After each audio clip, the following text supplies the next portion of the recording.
더 무빙커피에 오신 여러분들을 환영합니다. 오늘 아침에 나눌 한 잔 말씀은 마가복음 9장입니다. 마가복음에서 대표적인 이야기는 변화산 이야기입니다.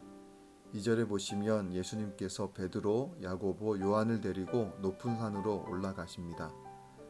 높은 산이 의미하는 것은 하나님의 임재입니다.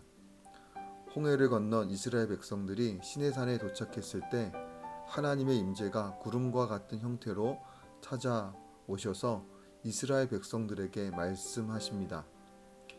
이를 이스라엘 사람들은 쉐키나의 영광이라고 불렀습니다. 바로 그런 쉐키나의 영광이 변화산에서 재현됩니다. 구름 가운데 오신 하나님께서는 예수님을 내 사랑하는 아들이니 너희는 그의 말을 들으라고 말씀하셨습니다. 그런데 이스라엘 백성들은 인간이 하나님의 실제를 보게 되면 죽는다는 사실을 잘 알고 있었습니다. 왜냐하면 인간은 하나님의 실제를 감당할 수 없는 죄인이기 때문이지요.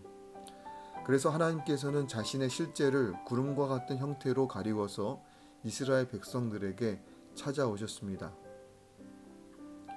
변화산에서 이제 베드로가 초막셋을 짓겠다고 합니다. 하나는 주를 위하여, 하나는 모세를 위하여, 하나는 엘리야를 위하여 짓겠다고 합니다. 초막을 짓는다는 의미는 하나님의 실제를 만나면 죽을 수 있기 때문에 하나님의 실제로부터 자신들을 보호하기 위한 목적이었는데요.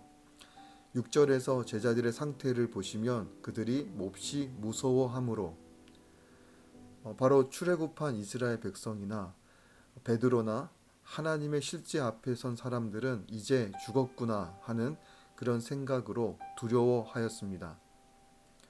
그런데 변화산에서 하나님의 실제를 마주하게 된 베드로는 또 야고보와 요한 중 누구도 죽지 않았다는 것이 중요합니다. 왜 죽지 않았을까요? 하나님과 인간 사이에 벌어진 간격을 예수님께서 연결해 주셨기 때문입니다. 바로 변화산의 예수님은 우리가 더 이상 하나님의 임재를 두려움이 아닌 영광스러운 것으로 받아들이게 된다는 것을 의미합니다. 웅장한 음악을 들었을 때 우리는 가슴 벅찬 감동을 얻는 것처럼 하나님의 임재를 경험한 제자들도 바로 변화산에서 하나님의 임재를 이제 더 이상 두려운 것이 아닌 가슴 벅찬 감동으로 받게 됩니다. 쉐키나의 영광, 에덴 동산에서 쫓겨난 이후 하나님의 실제를 견딜 수 없던 우리를 하나님의 실제 앞에 설 수 있도록 일하신 분이 바로 예수님이십니다. 그렇기 때문에 우리가 오늘 예수님을 의지함으로 하나님의 임재 가운데 나아갈 수 있게 되었습니다. 그래서 하나님의 임재는 우리를 이 땅에서 담대히 살아갈 수 있도록 합니다. 하나님의 임재는 우리에게 다가올 미래를 담대히 준비하도록 합니다. 또 하나님의 임재는 오늘 우리가 살아가는 삶의 자리에서도 하나님의 영광을 누릴 수 있게 합니다. 네, 오늘은 마가복음 9장 읽기를 통해서 여러분들 모두가 변화산의 예수님, 또 치유하시는 예수님, 또 묵묵히 십자가의 길을 걸어가시는 주님을 만나실 텐데요.